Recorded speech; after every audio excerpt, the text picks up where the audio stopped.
Disperindak Sulawesi Selatan bersama Pertamina dan kepolisian menggelar sidak gas LPG 3 kg ke sejumlah warung makan dan laundry di Makassar, Sulawesi Selatan.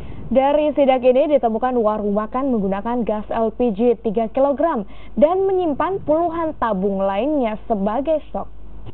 Dari sejumlah warung makan dan laundry yang menjadi fokus sidak, salah satu rumah makan di Jalan Sultan Alauddin Makassar ditemukan 18 tabung LPG 3 kg yang masih tersegel di ruangan dapur. Dari keterangan pegawai rumah makan diketahui penggunaan gas 3 kg telah lama digunakan. Rumah makan ini juga menyimpan tabung gas sebagai stok. Atas temuan ini, sanksi berupa teguran hingga pencabutan izin usaha akan dilakukan Dinas Perindustrian dan Perdagangan Sulawesi Selatan jika tempat usaha tersebut tidak segera beralih ke tabung gas 12 kg. Itulah yang saya katakan, hari ini kita memberikan teguran lisan. Kalau tidak diindahkan tentu kita secara tertulis. Kalaupun tidak diindahkan, kita akan merekomendasikan untuk mencabut izin usahanya, seperti itu.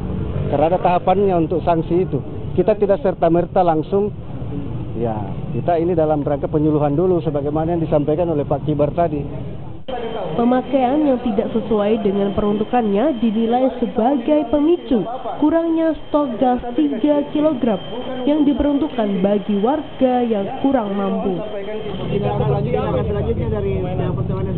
Kalau ini kami langsung mengarahkan kepada pengusaha untuk segera ganti, karena ini juga kita kebetulan bersama dengan agen LPG Bright Gas.